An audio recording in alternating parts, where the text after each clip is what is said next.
우리 담임 목사님 안식월 또 쉼의 재충전의 기간이셔서 오늘 제가 여러분에게 하나님의 말씀을 전하게 되었습니다.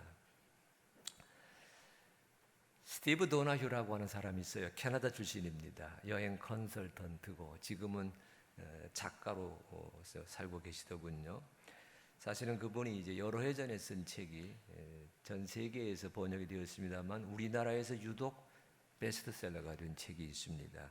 그 까닭에 재작년인가 한국 땅을 다시 찾아오기도 하셨는데 그 책의 이름이 뭐냐면 사막을 건너는 6가지 방법입니다. 영어 제목은 Shifting Sands, 사막을 헤쳐가기 뭐 이런 건데 우리말로 번역하신 분은 사막을 건너가는 6가지 방법 그렇게 소개했더라고요.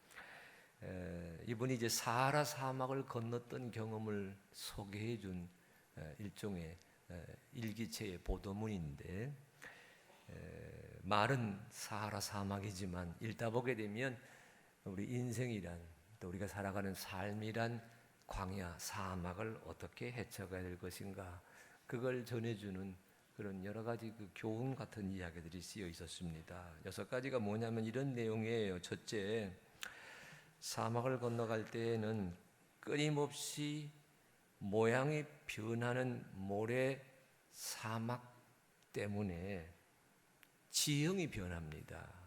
그러니까 지도가 아니라 지형을 소개하고 있는 지도가 아니라 나침반을 따라가라.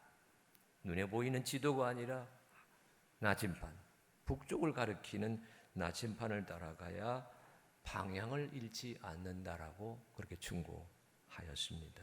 두 번째는 오아시스를 만날 때마다 쉬어가라. 대개 여행을 하는 사람들은 빨리 해치려고 하는 경향도 있습니다. 힘든 일을.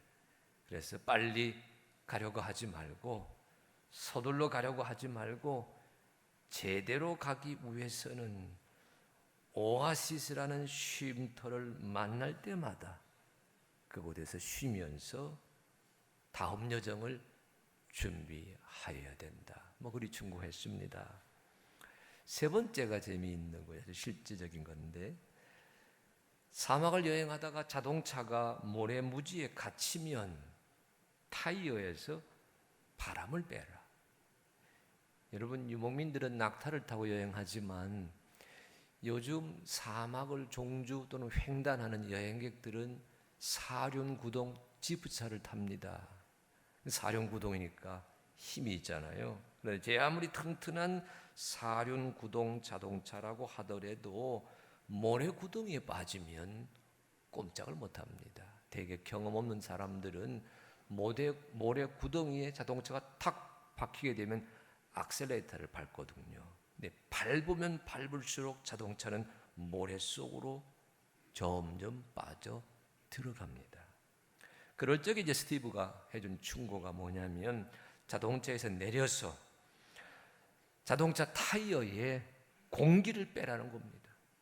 공기를 빼게 되면 바퀴 표면이 넓어져서 신기하게도 모래 구덩이에서 탈출할 수 있다라고 그렇게 충고하고 있어요. 인생살이도 때로는 여러분 구덩이에 빠졌을 적에 어깨에 힘을 빼야 벗어날 수 있다고 하는 그런 깨우침이 거기에 들어 있었습니다. 또 네 번째는요. 스티브가 충고하는 겁니다. 여행을 하되 혼자서 함께 하여야 한다. 여행에는 동반자가 있어야 됩니다. 먼 길을 갈 때에 누구랑 함께 가느냐 아주 소중하잖아요. 반드시 다른 사람의 도움이 필요합니다. 하지만 궁극적으로는 나 혼자서 헤쳐가야 된다는 사실을 잊지 말라는 겁니다. 여럿이 함께 가되 자기의 길은 자기가 가야 된다. 다섯 번째는 이렇게 충고합니다. 캠프파이어에서 한 걸음 멀어져라. 여러분 우리는 캠프파이어에 대한 기억이 있습니다. 수양에 갔을 적에 수련회 갔을 적에 그 마지막 날 모닥불 피워놓고 절단하는 순간을 많이 갔잖아요. 근데 이제 이 책에서 캠프파이어는 좋아하는 것입니다. 내가 좋아하는 것에만 머물지 말고, 내게 익숙한 것에만 머물지 말고 때로는 깜깜한 사막의 어둠 속으로 나설 줄을 알아야 된다. 사막의 밤은 참 무섭습니다. 이분이 무슨 경험을 했냐면 그 밤에 텐트를 치고 사막에서 야영하는데 여러분 온 사방이 깜깜한데 그 작은 불빛을 보고 웬 낯선 유목민이 찾아와서 텐트 문을 두들겼습니다. 순간 대단히 겁에 질렸습니다. 여러분, 사막의 유목민이, 원래 유목민의 관습은 낯선 자를 접대하는, 낯선 자를 우대하는 그런 습관을 가지고 있는데 요즘 유목민은 그렇지 않거든요. 언제 흉악한 강도로 돌변할 줄 모릅니다. 그래서 그 낯선 유목민의 방문을 밤중에 만났을 때에 참으로 들어왔던 순간이 있었습니다. 다행히 그분은 그날 만난 그 유목민이 그 어려움을 도와주기 위해 찾아왔던 터라 문제가 없었습니다만 그 일을 겪고 난 다음에 그가 하는 얘기입니다. 사막을 여행하는 자는 사막의 어둠 속으로 나서는 용기를 가져야 된다. 마지막 6번째는 이렇게 충고했어요. 두려움과 불안감의 국경선에서 멈추지 말라. 이분이 사하라 사막을 여행했으니까 여러분 북아프리카 사하라 사막에 3나라 이상이 공유하고 있거든요. 그러니까 사막을 가다 보게 되면 국경선이 있는데 이분이 경험한 겁니다. 사막 그 모래 한복판에 체크포인트가 있어가지고 섰습니다. 다른 많은 사람들의 그 일행 여권을 다 검토한 다음에 다 돌려줬는데 유독 이 사람 것은 돌려주지 않고 시비를 걸었습니다. 초소의 군인이 거기서 붙들리면 억류되면 언제 어느 때 어떻게 벗어나게 될 줄 모르잖아요. 일행이 자동차에 시동을 걸고 왕 출발하려고 할 적에 그 사람이 거기서 붙들렸던 자리에서 뛰쳐나와서 자동차에 과감하게 올라탑니다. 그리고 무사히 벗어나는 경험을 하게 되거든요. 그리고 나서 그가 하는 말입니다. 두려움과 불안감의 국경선에서 멈추지 마십시오. 자, 이 6가지 얘기가 스티브 도나유가 사막을 건너는 경험을 나누면서 우리에게 전해 주었던 스토리입니다. 오늘 여러분이 읽으신 민수기 10장 29절 36절 말씀에도 사막을 건너려고 하는, 광야를 헤쳐나가려고 하는 한 사람 모세가 등장합니다. 오늘 본문은 이리 시작합니다. 모세가 모세의 장인 미디안 사람 르우엘의 아들 호밥에게 이르되. 그런데 여러분 이 말씀을 이해하기 위해서는 본문의 배경을 좀 살펴보아야 됩니다. 모세가 지금 머물러 있는 곳은, 이스라엘 자손이 지금 머물러 있는 곳은 시내 광야 시내산입니다. 출애굽기 19장 1절 성경 말씀 보게 되면 애굽 땅을 떠난 지 3개월이 되는 날 이스라엘 자손이 시내 광야 시내산에 당도해서 장막을 쳤습니다. 그리고 민수기 10장 10절에 이를 때까지 한 2년 남짓 그 시내 광야 시내산에서 하나님의 백성이 되는 훈련을 받습니다. 그래서 그 훈련이 끝나가게 될 즈음 하나님께서는 새로운 과제를 모세에게 주시는데 그 과제가 뭐냐? 이제는 시내 광야 시내산을 떠나서 조상 아브라함에게 주시겠다고 약속했던 약속의 땅 가나안까지 나설 채비를 하라는 겁니다. 그러니까 시내 광야 시내산에서 가나안까지 가기 위해서는 저들이 바란 광야를 지나고 신 광야를 지나고 미디안 광야를 지나서 젖과 꿀이 흐르는 땅 가나안에 가게 되어 있거든요. 그러니까 지금 모세가 한 2년 남짓 하나님 백성들은 훈련을 받고 있다가 이제는 하나님이 새로운 과제를 주셔서 익숙했던 시내 광야 시내 산을 떠나서 낯선 현장 광야를 헤쳐가는 길목에 들어서게 되었다는 그런 사실입니다. 여러분 아실 것은 오늘 이거 10장 29절 말씀 읽으셨는데 민수기 1장 10장 이 성경 보게 되면요, 그 여행을 떠나는 자들에게 하나님은 이렇게 채비하게 하십니다. 먼저 진영을 편성하게 해요. 길을 갈 때에는 하나님의 용사처럼 길을 나서게 하고, 쉴 때에는 하나님의 군대가 진영을 치고 야영하듯이 캠핑하는 방식을 가르쳐 줍니다. 민수기 1장 4장이거든요. 저는 이 말씀을 이렇게 바꾸어서 늘 새김질하고 있어요. 한번 따라하시기 바랍니다. 하나님과 함께 야영하기. 다시 하나님과 야영하기. 요즘 우리 시대가 하도 외래어를 많이 쓰니까 영어로 한마디 할 테니까 따라하시기 바랍니다. Camping with God. 지금 영어 되게 잘하세요. 빛거한 교회가 정말 멋진 우리 담임 목사님이 영어를 잘하셔서 그 교인들도 영어를 잘하시는 줄로 믿습니다. 그 왜 아멘 안 하셔? 다시 합니다. Camping with God. 다시 Camping with Jesus. 다시 아니 좀 다 따라서 다시 Camping with God. Camping with Jesus. Camping with Holy Spirit. 그게 민수기 1장 4장 내용이에요. 사실은요, 진영을 갖춘다는 얘기가 하나님과 함께 야영하기. 여행하다 보게 되면 때로는 여러분 어려운 일을 만나잖아요. 성경에서 어려운 일, 부정한 일이거든요. 어려운 일 만나면 어떻게 대처해야 될까? 그 신앙 규칙에 대해서 민수기 5장 6장 얘기합니다.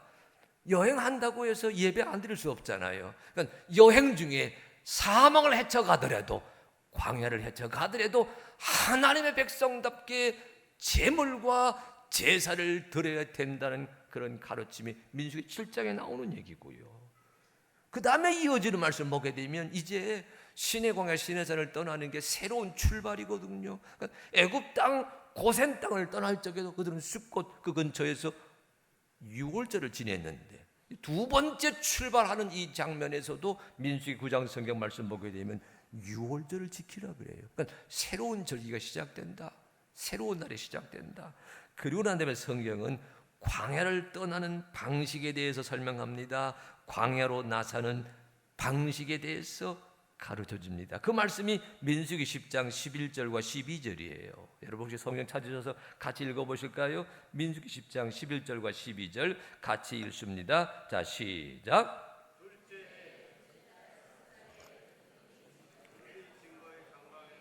자, 저랑 같이 읽으십시오. 둘째 해. 자, 저를 따라하세요. 둘째 해. 둘째 달 스무 날에 구름이 증거의 성막에서 떠오르매 이스라엘 자손이 시내 광야에서 출발하여 자기 길을 가더니 바란 광야에 구름이 머무니라. 그러니까 광야를 헤쳐가는 방식, 광야로 나서는 방식, 하나님의 구름이, 하나님의 인도하심의 구름이 증거의 성막에서 떠오름에 이스라엘이 자기 길을 가게 되었다. 그리 설명하고 있잖아요. 사실 여러분 우리 10장 11절 12절 읽으셨지만 그 뒤 말씀 보게 되면 구름이 증거의 성막에서 떠오르게 되니까 유다 자손이 12지파잖아요. 모두 4개의 군대로 진영을 편성합니다. 맨 처음에 유다, 이사갈, 스불론이 한 군대가 되어 유다 자손 진영이 맨 앞장서서 나가게 되고, 그 뒤를요 레위 사람 게르손 자손과 무라리 자손들이 성막을 메고 뒤따르고, 그러자 그 뒤를요 르우벤 지파, 시므온 지파, 갓 지파가 르우벤 군대를 이루었어요. 그래서 르우벤 자손의 군대가 그 다음 나서서 행진하게 되고, 또 그 뒤를 레위 사람 고핫 자손이 지성소의 성물을 메고 길을 나서게 되고, 그러자 그 뒤를요 에브라임, 므낫세, 베냐민 이 세 지파가 연합해가지고 에브라임 자손 군대를 이루었거든요. 그래서 에브라임 자손 진영이 나서서 행진하게 되고, 맨 마지막에 단, 아셀, 납달리 지파가 단 자손 군대를 이루었거든요. 그래서 단 자손의 군대가 나서게 되고, 그래서 민수기 10장 11절 그 이하 오늘 28절 말씀까지 보게 되면 하나님의 백성이 하나님의 용사가 돼요. 하나님의 군대가 돼요. 하나님과 캠핑하고 하나님과 행진하는 모습으로 광야에 들어서고 있음을 이 성경이 보여주고 있습니다. 어떻게 광야를 헤쳐야 가느냐? 나침반을 보고 가는 것이 아니라, 타이어에 바람을 빼고 가는 것이 아니라, 오아시스를 만나면 쉬어가는 그런 것이 아니라 뭐예요? 하나님이 인도하시는 방향을 따라서 주님과 함께 야영하기, 주님과 함께 행진하기, 주님과 함께 나아가기. 그것이 오늘 본문 민수기 10장 28절까지의 모습입니다. 그런데 여러분, 10장 29절에 들어서게 되면 전혀 엉뚱한 장면이 펼쳐집니다. 모세의 장인에게 이렇게 요청해요. 우리와 동행하자, 그리하면 선대하리라. 모세가 모세의 장인 미디안 사람 르우엘의 아들 호밥에게 이르되, 여호와께서 주무하신 곳으로 우리가 행진하나니 우리와 동행하자, 그리하면 선대하리라. 여호와께서 이스라엘에게 복을 내리리라 하셨느니라. 그러니까 우리와 함께 가소서, 우리와 동행하소서, 우리와 동반자가 되어 주소서. 여러분, 사실 먼 길을 갈 때 가장 빨리 가는 방법이 뭔지 아십니까? 제가 여러 해 전에 제가 읽고 있던 그 시사 월간지에 소개되었던 광고 한 토막이에요. 벌써 세월이 10년도 더 지났지만 저는 그 광고 멘트를 이렇게 기억하고 있습니다. 먼 길을 가는 가장 빠른 방법, 둘이 함께 가는 길입니다. 아시아나. 저는 아시아나하고 아무 상관없는데 그때 그 광고 보고서요 굉장히 도전받았어요. 그렇구나. 먼 길을 갈 때 가장 빨리 가는 방법 KTX가 아니에요. 비행기가 아니에요. 마음이 맞는 사람과 정이 오고 가는 사람과 함께 가는 길, 이것이 가장 빠르게, 가장 제대로, 가장 멋있게 가는 길이거든요. 모세가 지금 요청하는 겁니다. 장인에게 우리와 동행하소서, 우리의 동반자가 되어주소서, 그리하면 선대하겠습니다. 그런데 모세의 장인이 오늘 성경 보게 되니까 모세의 제안을 뿌리칩니다. 가지 않으려고 합니다. 나는 내 고향, 내 친족으로 돌아가겠다. 그러니까 두 번째로 요청해요. 두 번째로 청원합니다. 우리를 떠나지 마소서. 당신이 우리가 광야에서 어떻게 진 7주를 안하니 우리의 눈이 되리이다. 우리와 동행하면 여호와께서 우리에게 복을 내리시는 대로 우리도 당신에게 행하리이다. 우리의 눈이 되어 주시기를 바랍니다. 쉬운 번역에서는 이걸 이렇게 번역했어요. 그러니 장인께서는 우리의 길 안내자가 되어 주셔야 합니다. 그러니까 모세가 지금 길 안내자를 찾고 있다는 얘기입니다. 여러분, 본문을 잘 들여다보세요. 지금까지 하나님이 광야를 헤쳐가는 방식을 어떻게 설명했어요? 구름이 증거의 성막, 증거의 장막에서 떠오름에 이스라엘 자손이 그 구름을 보고 길을 나서게 되었고 12지파가 4개의 군대 자손으로 편성되어 가지고 행진하게 되었다고 말했는데, 모세가 돌연 그 앞에 장인이 있는 것을 보고서 하늘의 구름이 아닙니다. 하나님의 인도하심이 아닙니다. 하나님이 보여주시는 사인이 아닙니다.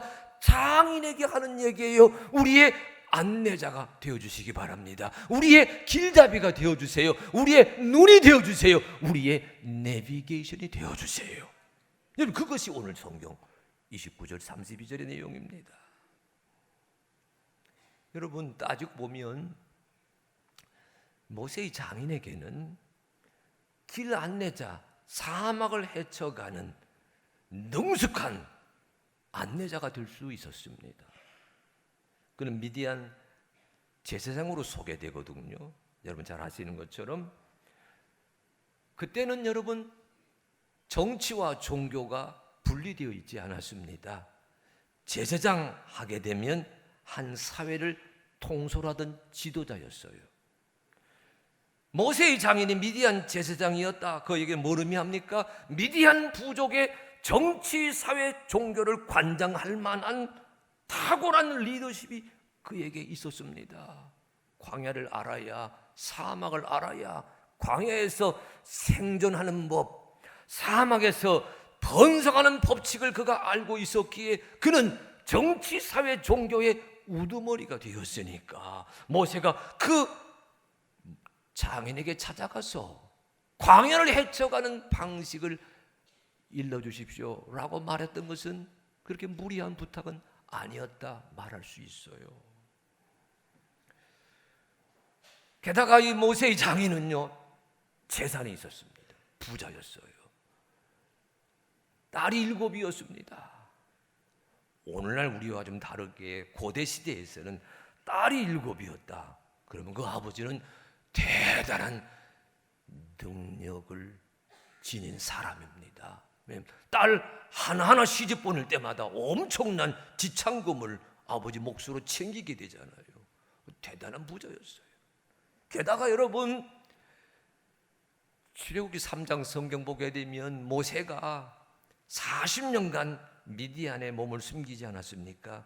목동생을 하지 않았어요. 근데 40년간 양을 칠 때에 그가 누구의 양을 쳤어요? 그의 장인 이드로의 양을 쳤다. 이리 얘기하고 있으니까 그는요, 재산이 넉넉한 사람이었어요.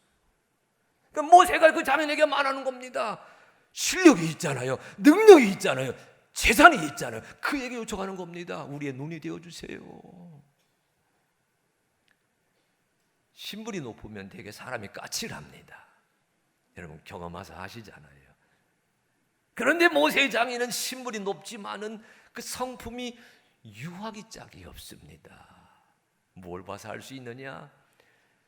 사위를 모세로 삼았잖아요. 모세가 하나님 만났습니다. 애굽으로 내려가잖아요. 하나님 일을 하기 위해서. 그래서 모세가 하나님의 일을 하기 위해서 애굽으로 내려가 있을 적에 모세가 남겨두고 간 자기 딸 시보라와 외손주 둘 게르손 엘리에셀을 맡아서 양육했습니다. 요즘 식으로 말하면 여러분 시집 장가 버리면 다 끝난 줄 알았는데 부모가 뭐 해야 되지요? AS 해야 되잖아요.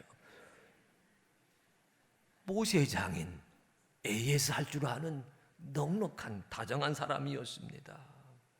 그뿐만이 아니에요. 성경에 소개하고 있는 모세의 장인의 모습을 보게 되면 그에겐 오늘날의 용어로 말하게 되면 CEO입니다. 사위가 지도자가 되어 이스라엘 민족을 구출해냈다. 지금 시내 광야 시내산으로 향하고 있다라고 하니까 그 소식을 듣고서 저 미디안 광야에서 시내 광야까지 찾아왔습니다. 모세가 어떻게 백성을 통솔하는지 아침 일찍부터 저녁 늦게까지 지켜보았어요. 백성들이 길게 줄을 서서 하나님의 사람 모세가 시시비비를 가려주는 대로 순종하는 모습이 너무 아름다웠지요. 그런데 이 CEO, 이 경영자 모세의 장인의 시각에서는 못마땅했습니다. 모세에게 말합니다. 여보게, 이 많은 백성을 왜 그렇게 통솔하고 있나? 1000부장, 100부장, 50부장, 10부장을 세워서 사실 사소한 것, 이런 것들은 10부장, 50부장, 100부장, 1000부장이 다 판결하도록 하고 자네는 하나님 신앙과 관련된 중요한 것만 결정하면 되지 않겠나? 여러분, 이스라엘 민족 출애굽 공동체를 효율적인 민주사회로 재조직할 만한 그런 처방, 그것이 모세의 장인이 했던 능력입니다. 이렇게만 본다면 여러분, 모세가 그의 장인에게 우리의 눈이 되어달라고, 우리의 길잡이가 되어달라고 요청했던 것, 그렇게 무리하지 않은 부탁이라 들을 수가 있습니다. 하지만 여러분, 이 모세가 모세의 장인과 나누고 있는 이 대화는 오늘 본문 말씀의 배경에서 살펴보아야 돼요. 아까 읽지 않았습니까?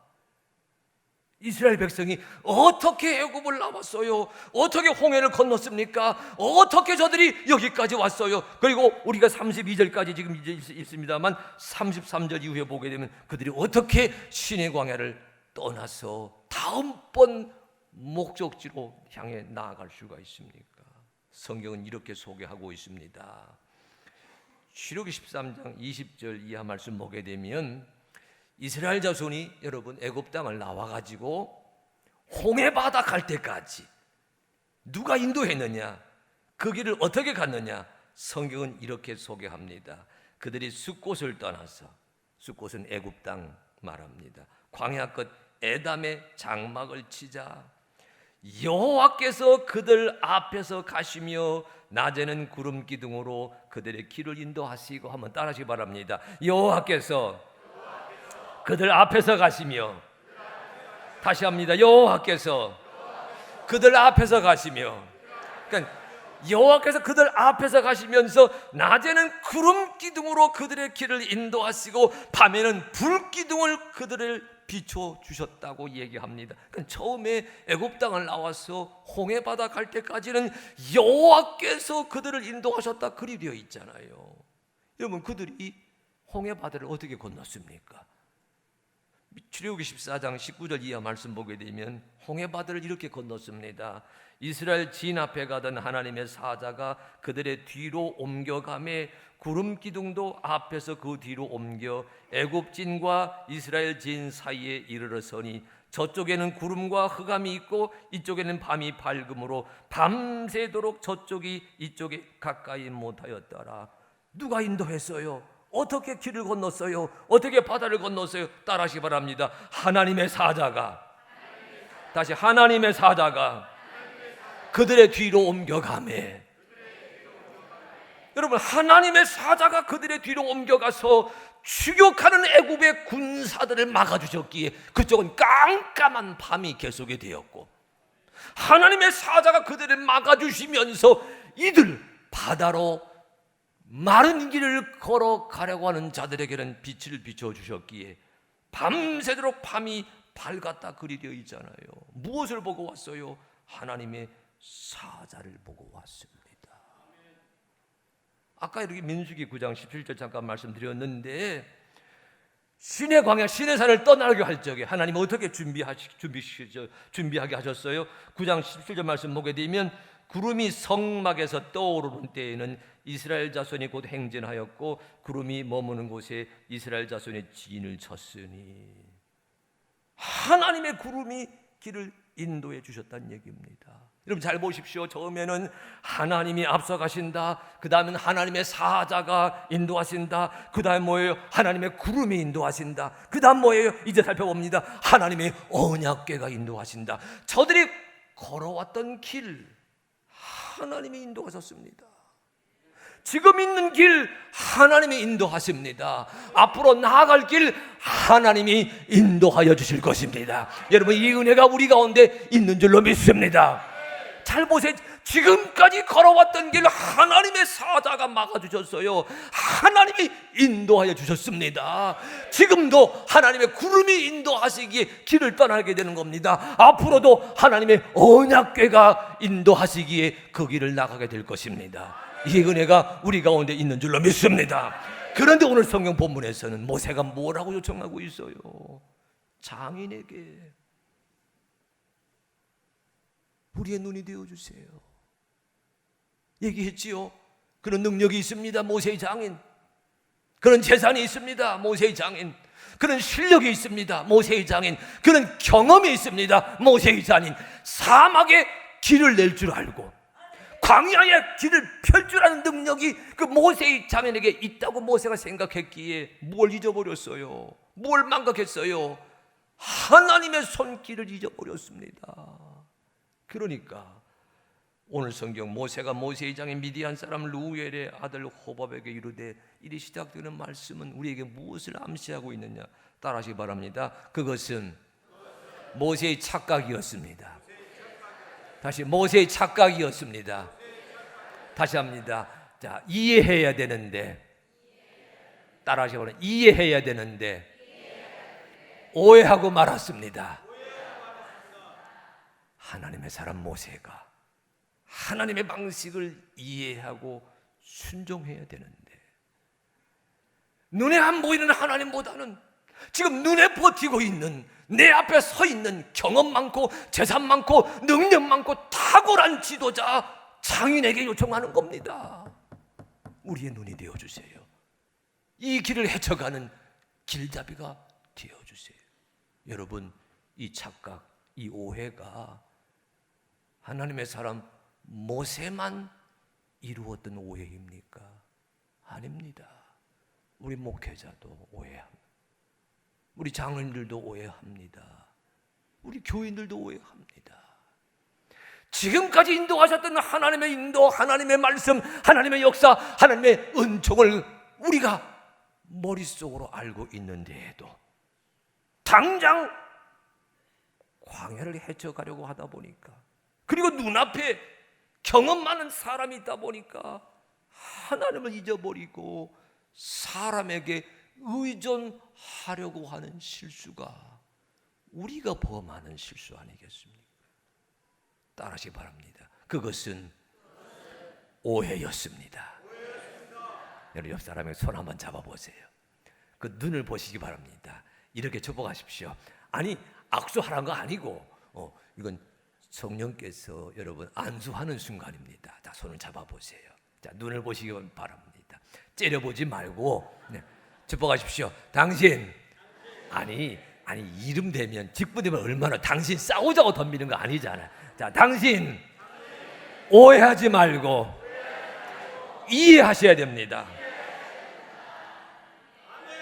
다시 합니다. 당신 착각하지 말고 순종하셔야 됩니다. 다시 합니다. 당신 잊어버리지 말고 기억하셔야 됩니다. 하나님의 인도를 따라서 여기까지 왔으면서도 잊어버렸어요. 하나님의 구름 보고 여기까지 왔으면서도 망각해버렸어요. 하나님의 인도하심은 때로는 형이상학적입니다. 주상적입니다. 그런데 장인은 눈에 보이잖아요. 형이 하학적입니다.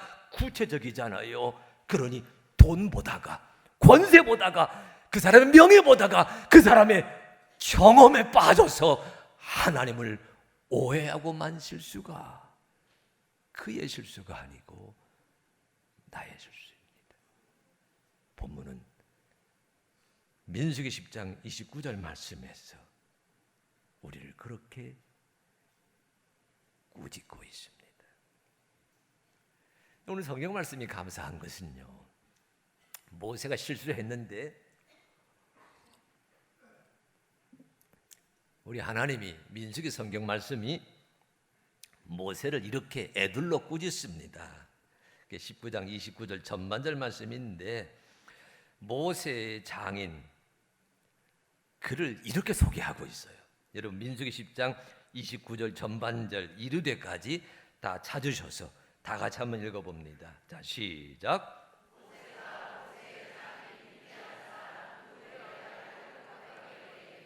여러분, 거기까지만.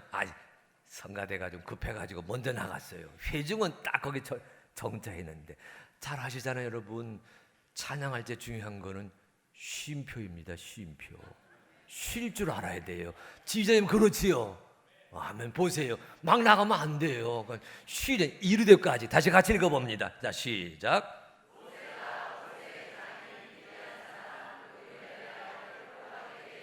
여러분, 모세의 장인을 호밥이라 부르고 있어요. 장인의 이름을. 여러분, 이상하지 않습니까?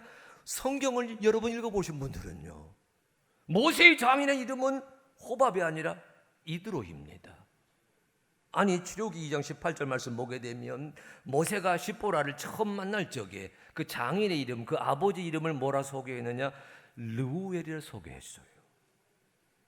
2장 출애굽기에서는 르우엘이라 불렀고 3장 18장 출애굽기 전반적으로는 이드로라 부르고 있는데 오늘 성경에서는 그의 이름을 호밥이라 부릅니다. 야, 이게 무슨 일이에요?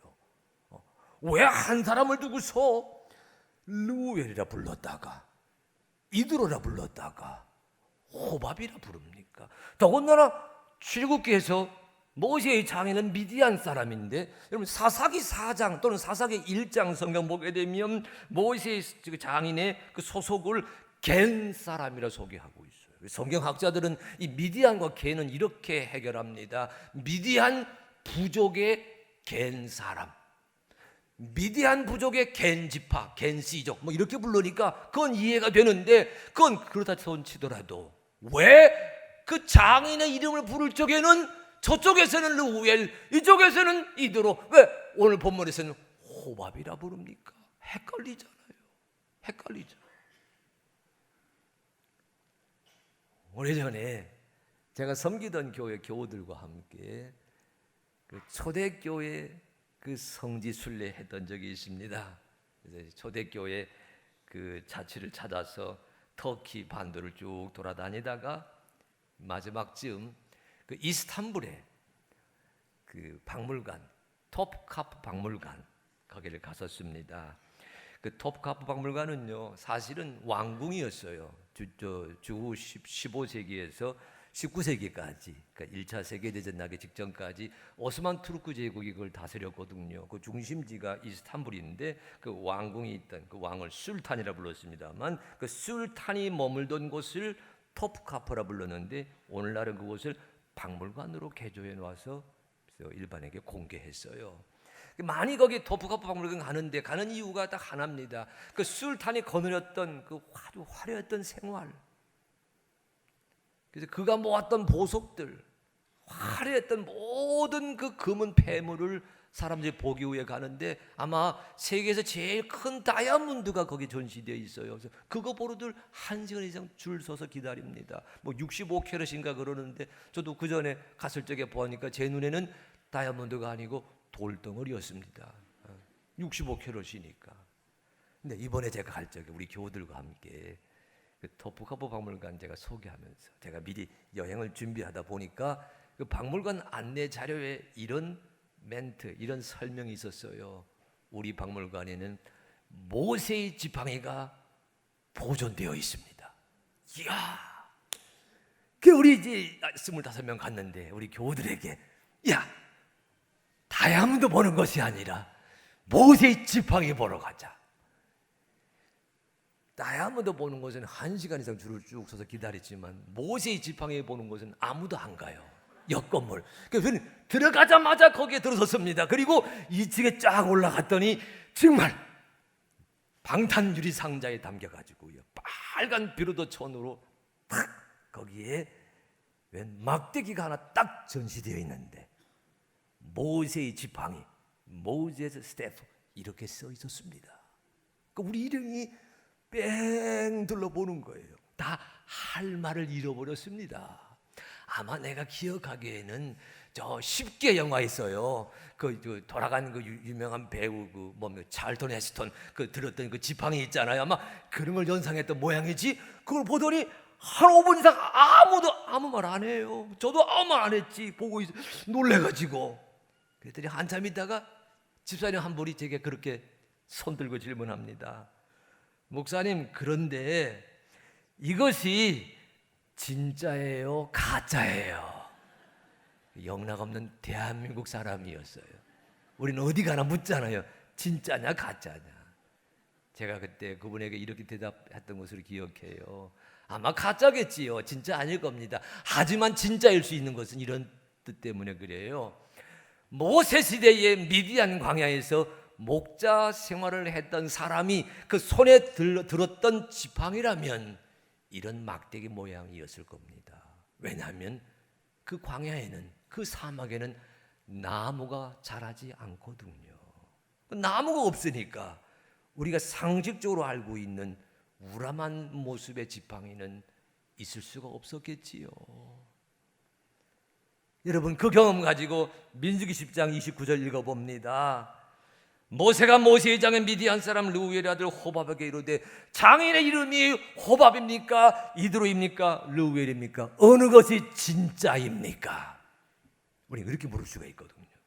근데 여러분, 성경은 우리에게 어느 것이 진짜인지 가르쳐 주려고 하지 않습니다. 성경이 말하고 있는 것은요, 모세가 모세의 장인을 뜬금없이 붙들고서 우리의 눈이 되어 주십시오라고 요구하니까, 하나님이 아니고 사람에게 의존하니까 성경 말씀 그 장인의 정체성을 마구 섞어버렸습니다. 이드로 같기도 하고 루엘 같기도 하고 호밥 같기도 하고. 무슨 뜻이에요? 따라하시기 바랍니다. 사람을 의지하지 마세요. 다시, 사람을 의존하지 마세요. 오늘 본문, 여러분, 사람을 의지하지 말라고 하는 그런 주문, 그런 가르침이 모세의 장인의 이름을 르우엘, 호밥, 이드로로 마구 섞여 놓았다고 하는 그런 깨달음을 제가 말씀을 깊이 묵상하다가 얻게 되었거든요. 여러분, 가장 요긴한 자리에서, 가장 소중한 자리에서 하나님을 의지하고 예수님을 의지하고 성령님을 바라보아야지. 돈을 보는 것이 아니라, 명예를 보는 것이 아니라, 권세를 보는 것이 아니라, 돈과 명예와 권세와 경험을 지니고 있는 사람을 보고 따라가는 인생이 되지 마시기를 주의 이름으로 축복합니다. 축복합니다. 그런데 오늘 성경이 감사한 것은 민수기 10장 33절 이하의 말씀입니다. 모세가 헷갈렸는데, 따라하십시오. 모세는 헷갈렸지만 하나님은 그런 모세를 바르게 인도하셨습니다. 다시, 모세는 착각했지만, 모세는 오해했지만, 예수님은 우리를, 예수님은 모세를 바르게 인도하십니다. 아멘.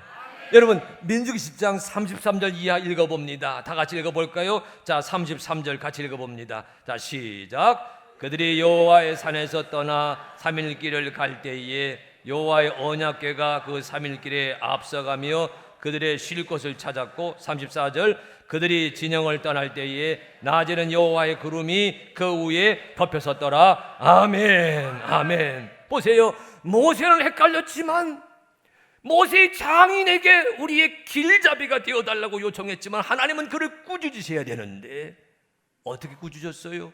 사람의 정체성을 싹 섞어버리시고, 그 다음 모세에게는 하나님의 산, 하나님의 언약궤가 사흘 길을 앞서가면서 모세가 가는 길을 인도해 주신 줄로 믿습니다. 여러분, 이것이 하나님의 은혜입니다. 사람은 실수합니다. 나는 실수합니다. 인간은 실수합니다. 그런데 하나님은 그런 나를 용서하시고 품어주시고 바른 길로 인도하여 주십니다. 사람은 오해합니다.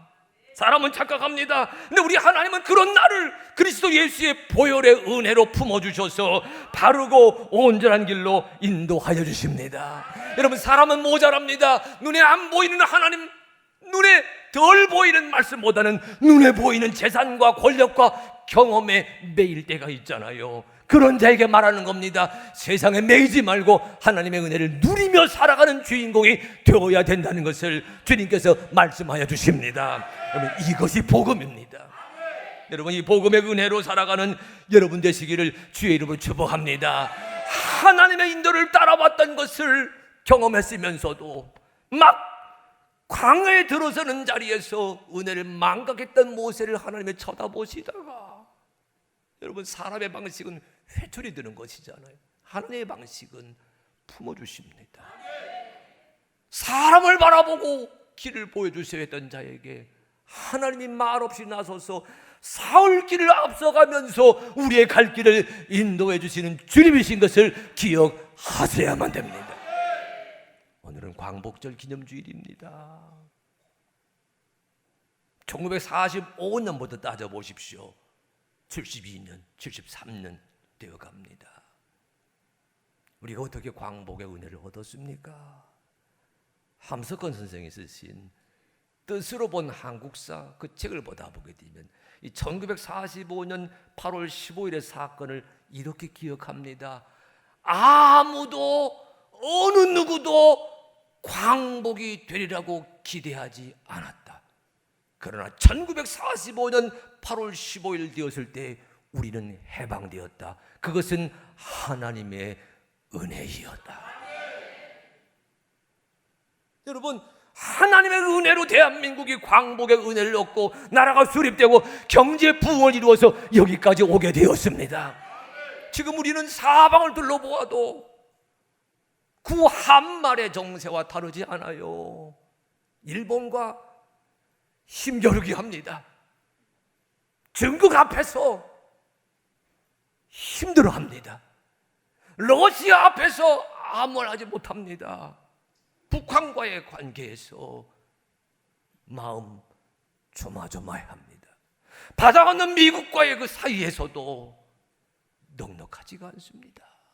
여러분, 미국이 우리의 길을 인도하신다, 중국이 인도한다, 일본이 인도한다, 러시아가 인도한다. 그러니까 모세가 모세의 장인에게 우리의 눈이 되어주세요라고 말했던 그 실수와 착각과 그 오해를 이 시간 우리도 이루어갈 수가 있습니다.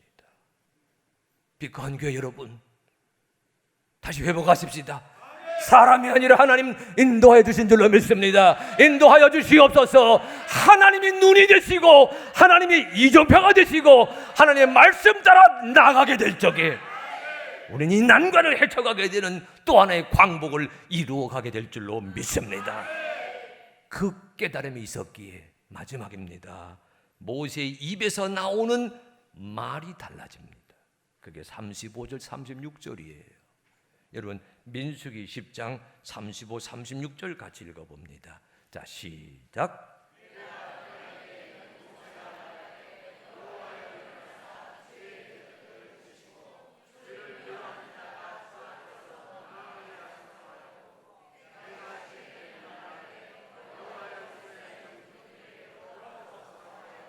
아멘.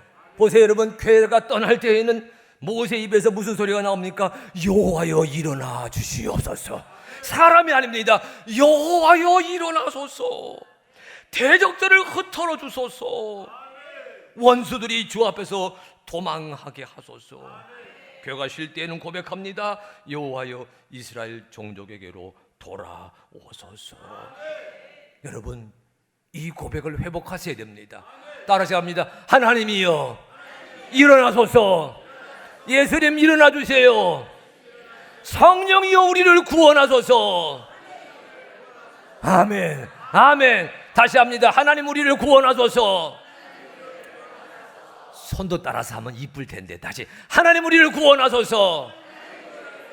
예수님 우리를 구원하소서. 성령님 우리를 회복하소서. 아멘. 아멘. 이 고백이 여러분의 고백 되시기를 축복합니다. 이 고백과 함께 2019년 8월 15일을 이겨가시는 빛 가운 교회가 되셔서 여러분의 인생의 광야, 빛 가운 교회가 헤쳐가는 사막, 주님의 인도로 너끈히 헤쳐가는 승리하는 백성이 되시기를 주의 이름으로 축복합니다.